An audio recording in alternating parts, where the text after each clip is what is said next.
In this video, I'm going to explain what the blinking blue light on your Xfinity Gateway means and how to fix it so your internet works properly. A blinking blue light on an Xfinity Gateway usually means the device is in WPS Wi-Fi protected setup mode. This happens when the WPS button has been pressed and the gateway is ready to connect a device without entering a password. If you didn't press the WPS button, the blinking blue light could mean the gateway is stuck in pairing mode.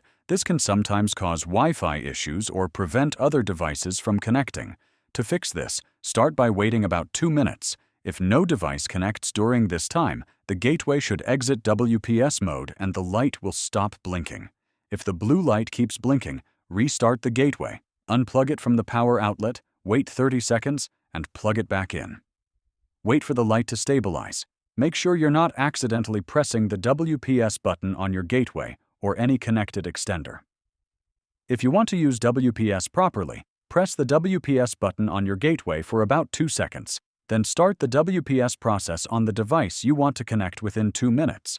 If you experience repeated blinking blue lights and connection issues, check for firmware updates in the Xfinity app or contact support to rule out hardware problems.